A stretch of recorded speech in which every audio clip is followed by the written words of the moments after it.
A very good evening and welcome. This is Weekend Primetime News here on MTV Sports and Shakti TV. I'm Ramesh Irugal Bandara. Let's start off with a look at the headlines tonight.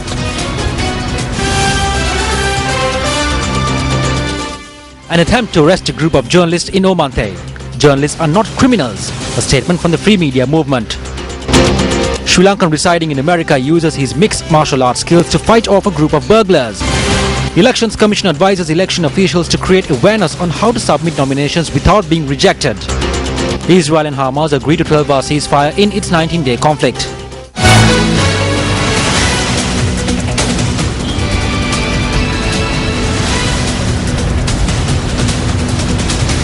Now, a group of journalists charged that the police attempted to arrest them while they were returning to Colombo from Jaffna.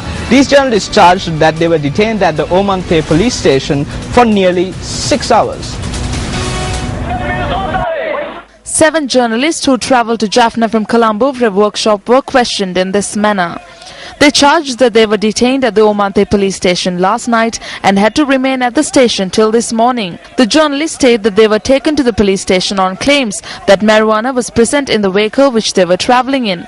They claimed that the marijuana was planted by a soldier who was searching the van at the Omante checkpoint. The journalists went on to state that although they attempted to lodge a complaint in this regard with the Omante police, their complaint was rejected.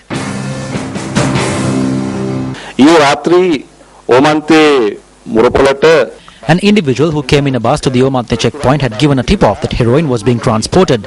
When we were searching a van that came along 10 minutes afterwards, the police found packets of marijuana.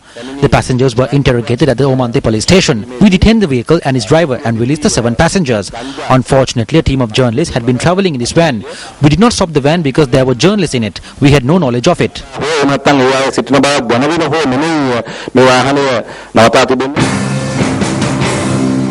The journalist in question staged a protest opposite the Omante police station as well.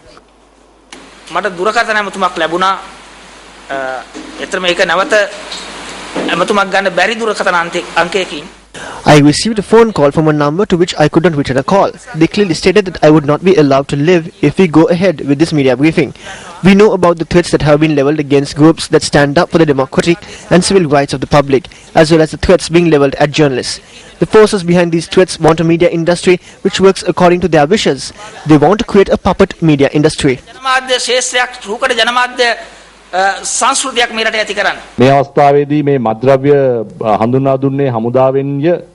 We reject allegations that these drugs were planted by the army. 2 police officers searched the vehicle and they discovered it. So there is no basis to claim that it was the army that planted these drugs. The main functions of a roadblock are handled by the army. However, it is the police that search vehicles with the assistance of the army.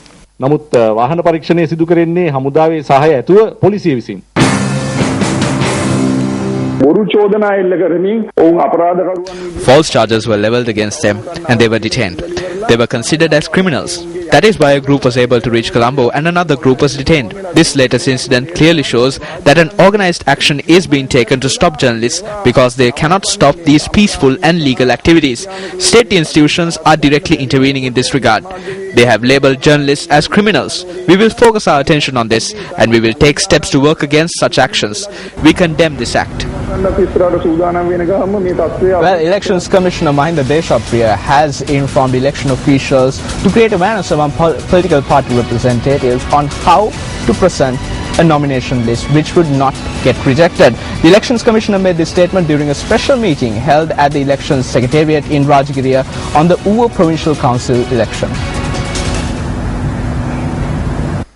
The meeting was held between Uva Province returning officers, Assistant Elections Commissioner, Election Secretariat staff and elections officials who would be accepting nomination lists.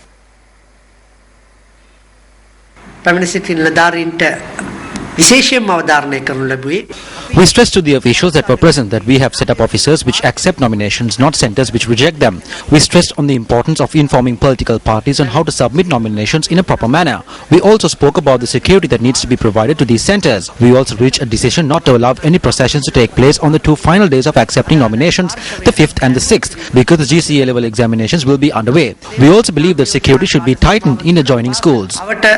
Police ආරක්ෂාව වැඩි කළ යුතු බවත් අවධාරණය කරන ලැබුවා. Discussions had also taken place on deployment of election officials and the postal voting process during this meeting. Well, the Uva Provincial Council election is drawing closer. Here are some of the views expressed by various political party representatives ahead of the election.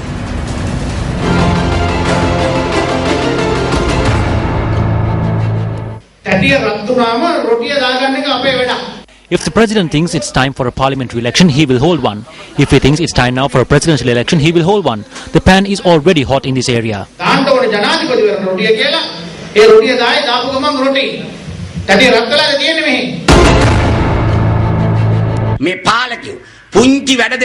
These leaders finish a few minor tasks that they can boast of, and then they boast about it through the media. They praise their accomplishments and hide the major wrongs that they have done.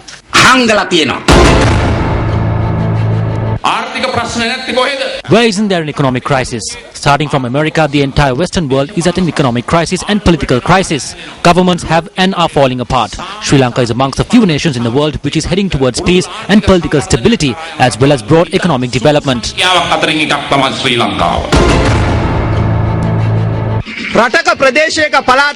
We evaluate the development of certain country or area by the standard of living. So what we can see clearly is that nothing has been done for the Uva province by this government.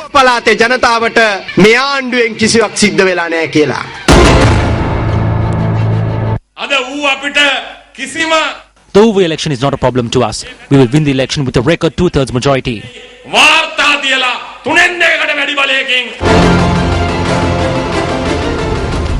And it's time now for our special segment before the ballot.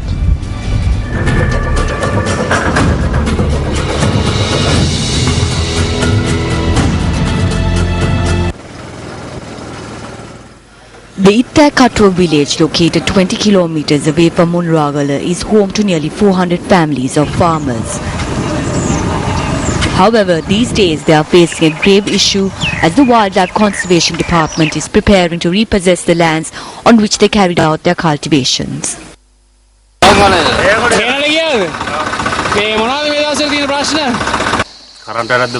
They say that they are building an electric fence and they are going to name this as a reserve. We will be in trouble if this happens. Chena farmers in the villages of Ittakatwa, Tenagallanda, Vehergala and Marava will be affected by this decision. Since no officials are willing to listen to their issues, these farmers have been forced to express their issues to their deities. They are telling us to move out of the reserve because they are going to build an electric fence. There are no other chainers in the area.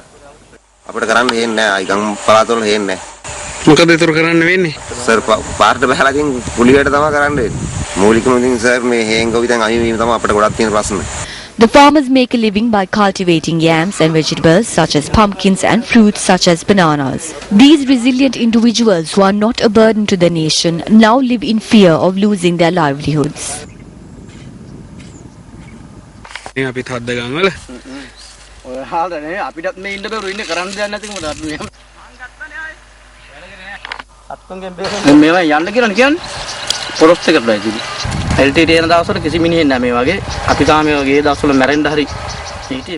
say that these lands belong to the forest. There wasn't a single person who came here when the LTTE was there. We went into these areas disregarding that risk. About 4 or 5 of us were even murdered. They didn't care about us then. We have heard rumors that these lands will be given to big corporations. However, we are not sure about it.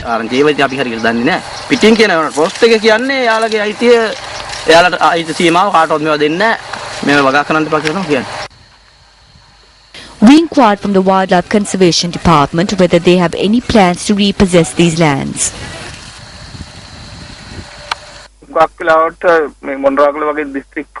On most occasions, farmers living in areas such as Morogala are facing poverty, so we pay extra attention in cases such as this. We have allowed Chena farmers, who have been doing this for generations, to continue their livelihood. However, these Chenas can harm the forest, so we need to give them a new Chena cultivation. This cannot be done instantly according to the law. We can look into this claim.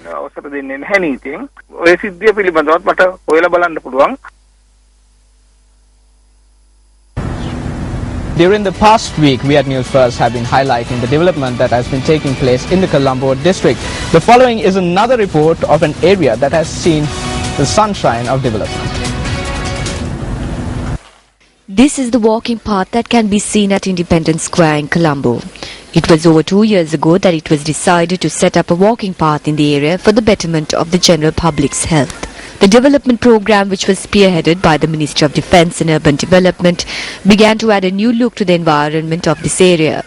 A number of buildings, walls and other constructions deemed unimportant were thus removed. After bringing about the beauty of the park that was hidden away due to the improper constructions, the ideas of the architects and city planners of the UDA were brought to life. It was the Sri Lanka Army personnel who toiled to create the picturesque scene that you see today. The area not only serves as a point for physical exercises, but also as a place for people to hang out.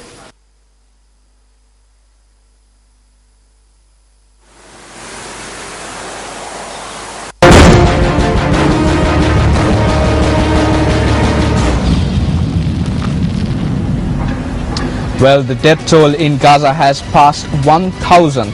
Palestinian medical officials say 19 days after Israel launched an offensive against the Hamas militants. It comes amid a 12-hour humanitarian truce which Gaza residents have been using to gather essential supplies and retrieve bodies buried under the rubble. Both sides say they would observe the temporary UN-mediated ceasefire after US Secretary John Kerry was unable to reach a lasting truce during talks held in Cairo yesterday. Israeli tank shelling killed at least 18 people from a single family in Khan Yunis in the southern Gaza Strip shortly before the 12-hour humanitarian truce came into effect. Gaza doctors have saved the life of an unborn baby after her mother was fatally wounded and later died in an Israeli airstrike yesterday. Medics performed emergency surgery to deliver the baby after her mother died on the operating table. I think what's happened is a miracle because the mother is dead about 10 minutes. As known, if the mother is dying or is dead for long the time more than 5 minutes, usually the babies are dying. According to sources, the child remains in critical condition.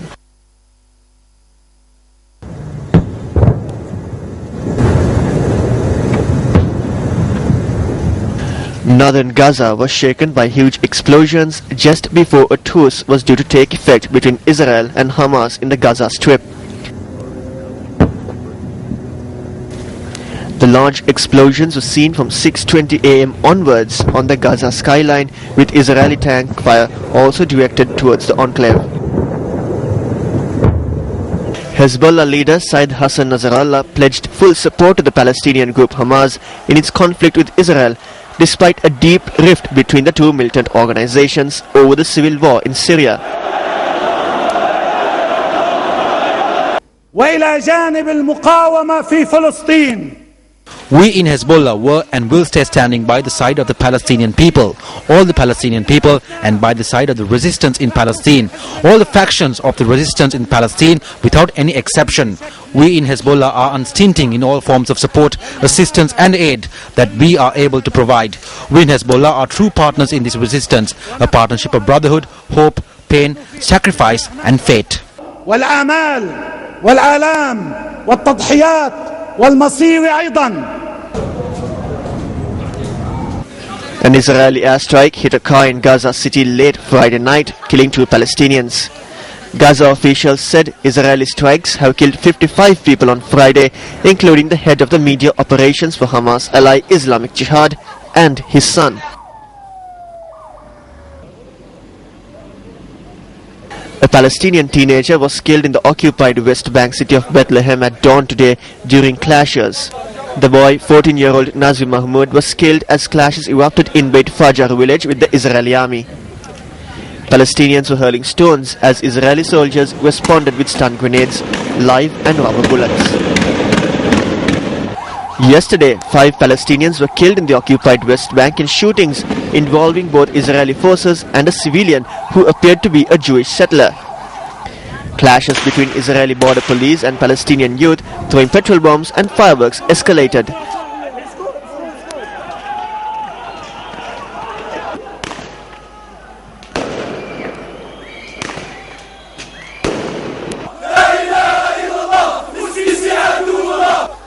Thousands of people took to the streets of Algiers in Algeria to protest against Israel's Gaza offensive, in which more than 800 Palestinians have died. We need to say that we are against what Israel is doing in Palestine. We have to say that Palestine needs to be free now. Kids of Palestine need to stop dying.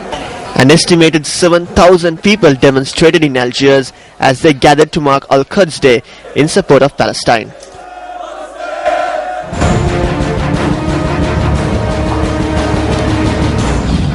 On to more local news now. A lorry transporting electricity poles from Vaunia to Kuliapitiya met with an accident in Anuradhapura today. Now the accident took place opposite the Ceylon Petroleum Corporation warehouse located in Anuradhapura.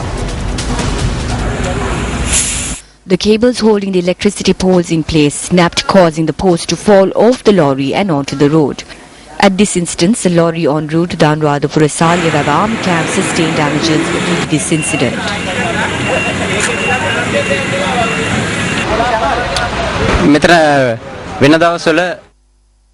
There are usually many students present in this area. We saw this lorry which was carrying electricity poles travelling very fast in a very dangerous manner.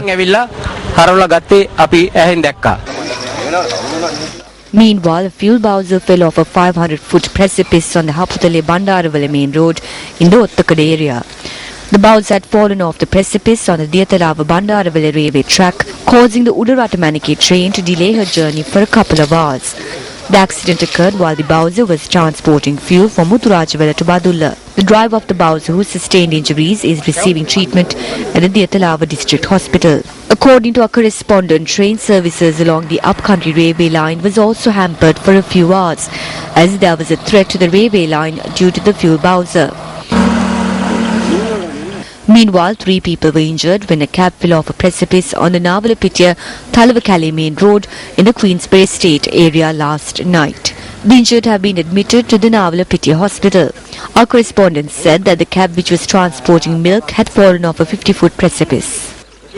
An issue has arisen with regard to a plot of land that is owned by the Ambilipitiya Chandrakavaga District Hospital. A demonstration was staged in protest against a political affiliation that is involved in this issue.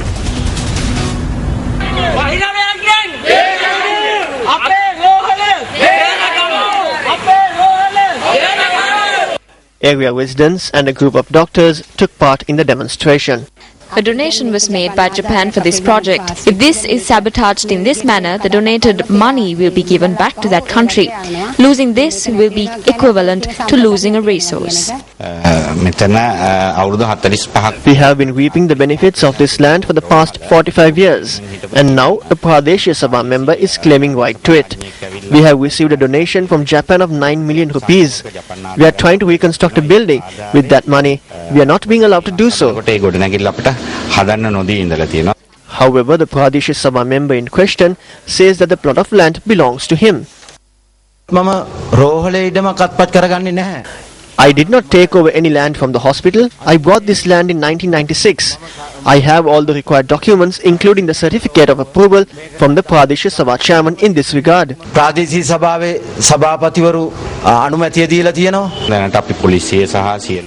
We have informed the police and all other units. What will eventually happen in the end is we will lose the 9 million rupee donation. Area residents in Tirapane claim that a group is clearing land in the Sivalagala Reserve in Anuradhapura in an attempt to obtain the land that belongs to this tank reserve. The area residents charge that a group of individuals residing in the Palogam area have caused damages to the tank reserve of the Sivalagala in Tirupane. A correspondent in the area notes that any harm done to the Sivalagala tank could disrupt the livelihoods of nearly 70 families in the area.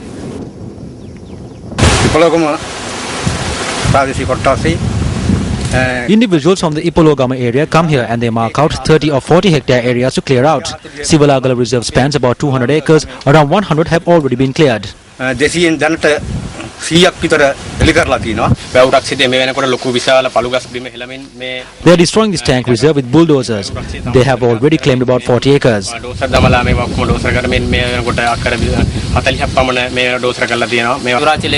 inform the divisional secretary as well as the chairman of the Tirapane Pradesh Sabha. This is an injustice done to the residents.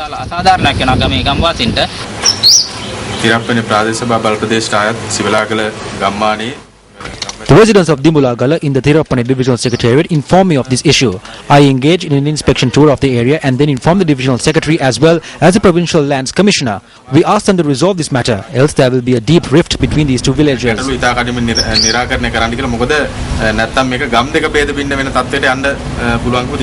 Secretary to the Ministry of Environment and Renewable Energy BMUD Basnaika says that there is a need of new equipment to effectively control forest fires. Now, over the past 6 months, 120 forest fires were reported from across the country.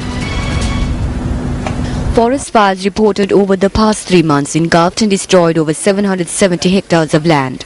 Fires reported yesterday and the day before destroyed over 200 hectares of land.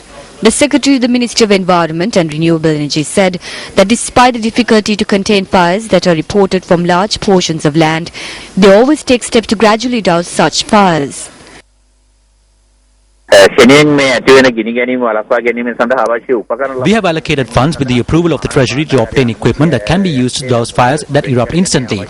We expect to strengthen this process. We expect to provide better equipment, vehicles and water pumps and bowsers so that fires can be contained together with the participation of the general public. At present, the program is being implemented in areas adjacent to forest reserves.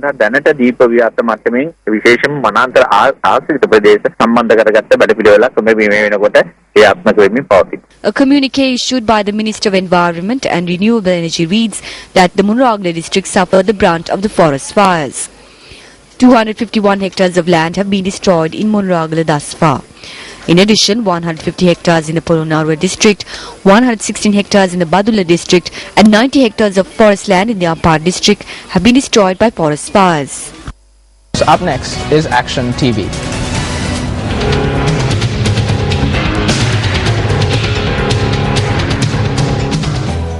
As a promise made by the Mahinda Chintanya to the people in 2005, the program to provide breakfast to school students commenced in 2006. Accordingly, the responsibility of providing breakfast for school students was vested with the Samurdhi beneficiaries. Payments were made to the Samurdhi beneficiaries for the breakfast provided for the previous month by the Zonal Education Office each month. However, by 2012, the program had stalled at many schools as a result of the failure to make payments to the Samurdhi beneficiaries, who also acted as suppliers of these meals to the students. Come 2013, the program did not take place in a majority of the schools. In 2014, Circular Number 1 of 2014 was issued and the responsibility of providing breakfast was handed over to a separate ministry. Thereby, a separate national event held in January earlier this year to depict that the program has recommenced afresh, along with the other national event that was organized to showcase that a glass of milk will be provided to the school students as part of the program. Circular Number 1 of 2014 clearly highlights the amount of food that needs to be given to the students as part of the program on all 5 school days. It also clearly mentions the type of food that needs to be provided. However, before 5 months have passed since the release of this circular, an amendment was made to the circular paving the way for the Ministry of Educational Services to obtain a certain amount of the money from the funds allocated for the program by arbitrarily handing over the action of providing meals to school students to a private institution. According to this amendment, the circular only affects the North Central Province. Only on 2 days of the week, the students receive a herbal porridge as breakfast from the private institution that was arbitrarily handed over with this responsibility by the Ministry of Educational Services. What is interesting is that this herbal porridge is a product of the so-called private institution. The Department of Education for the North Central Province has made a payment to the sum of 3.7,082,660 rupees to the private institution for supplying the herbal porridge as breakfast to the school students for the month of May. The payment made for the month of June by the department was 3.6,061,160 rupees. However, there is a contrasting difference between these payments and the payments made for supplying breakfast for the students. This difference is as follows. The payment made to the Samurdhi beneficiaries for providing breakfast was made according to the number of days students go to school. However, when making payments to the institution that supplies the herbal porridge, the number of days the students go to school have not at all been taken into consideration, let alone looking as to whether the students had porridge or not. The Provincial Education Director admits in writing that the payments were made to the private institution for its services solely based on the receipts provided by the private institution. If you take into account the number of students in the North Central Province who receive the herbal porridge as breakfast, the private institution that supplies it can record an income of almost 21 million rupees just by supplying the porridge for this year. This private institution is able to achieve such an income because it has the benefit of being a government supplier that does not have to follow any procedure. In a backdrop where government procedures are strictly followed, this herbal porridge can definitely create issues. Details of these issues tomorrow on Action TV.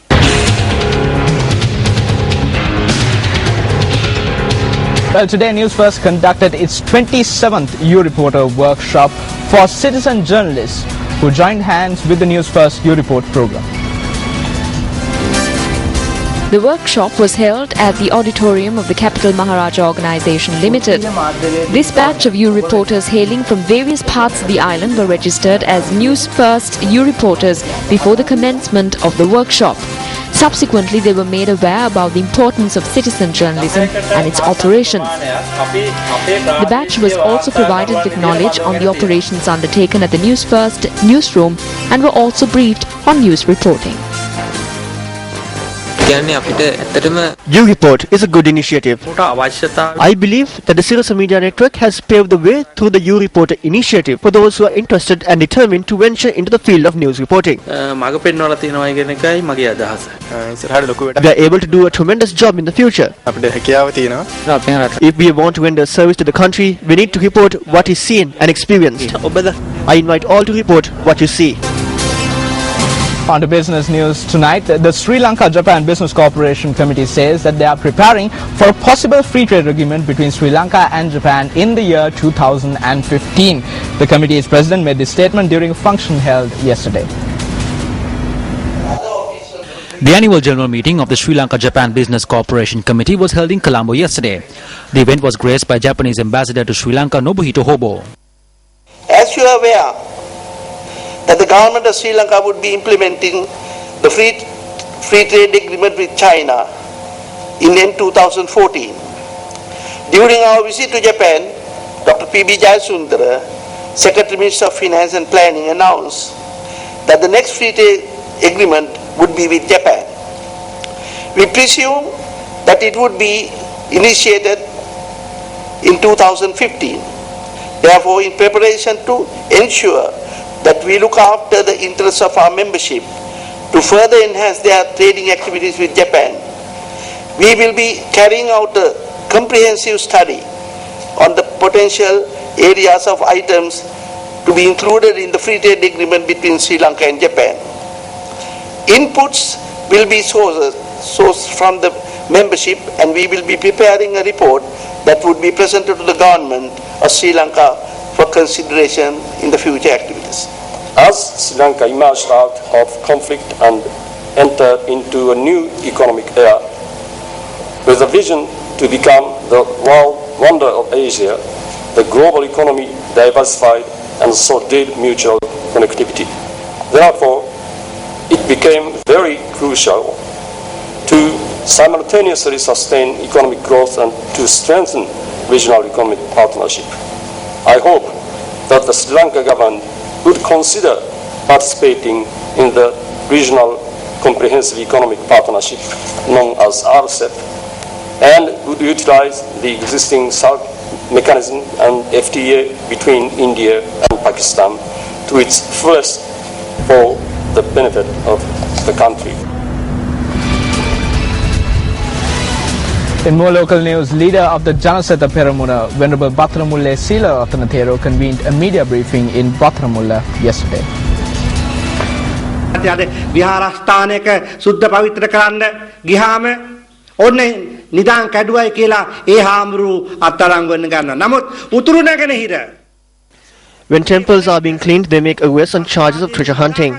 But if we take the north and the east, there are many who are hunting for treasure and cause much damage to temples and churches in areas which have been freed from tourism.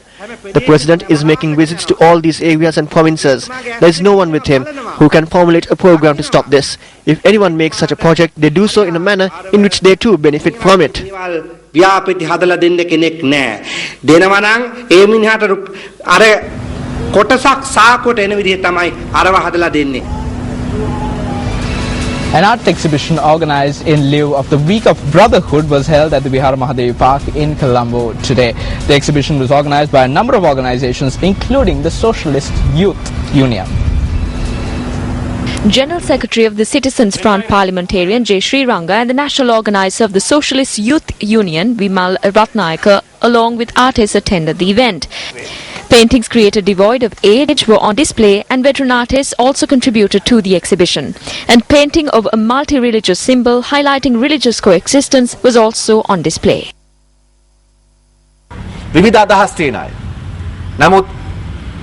There are people in this country who have various views. We do not need nationalism or racism in this country. Keep this in mind. All the artists have come together to draw one painting.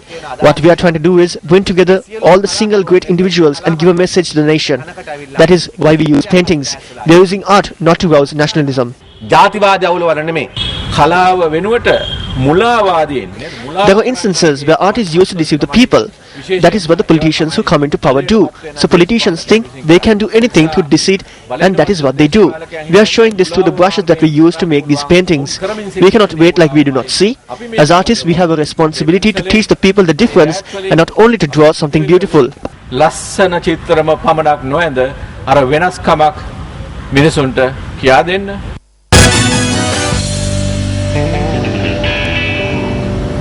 Well, today is the third day of the 20th Commonwealth Games being held in Glasgow, Scotland, and today Sri Lanka grabbed its first medal. It was captain of the Sri Lankan contingent, weightlifter Sudesh Piris, who won Sri Lanka's 14th medal in Commonwealth history. England continues to lead the medals tally with 13 gold medals, 11 silver medals, as well as 11 bronze medals.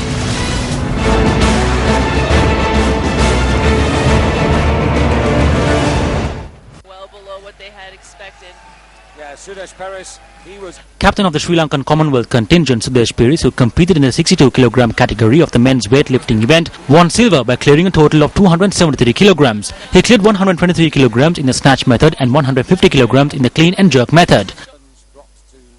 Dimitri Minasidis won gold with a combined weight of 276 kilograms, while Samoan weightlifter Vaipana Loan won bronze. 151. I have kept hopes for the past 4 years training and counting down the days for the event. As team captain, I believe I have fulfilled my responsibility. Just like us, the other athletes have trained rigorously. There was a high level of competition in these games in comparison to last year. It was a challenge for me to target gold.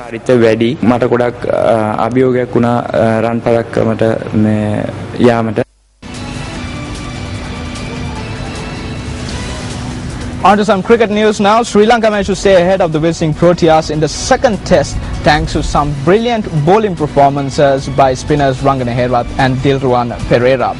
South Africa resumed their first innings on day 3 at the SSE grounds with an overnight score of 98 for the loss of 3 wickets. Captain Hashi Mamla was the only Proteas batsman who was able to withstand the Lankan bowling attack as his partners at the other end all fell to the bowling of Dilruwan Pereira and Rangana Herath. Dilruwan Pereira bagged 5 wickets for South Africa, or rather Dilruwan Pereira bagged 5 South African wickets, while Rangana Herath picked up 4 wickets for 71 runs. Batting in their second innings, Sri Lanka were 11 for no loss at stumps today.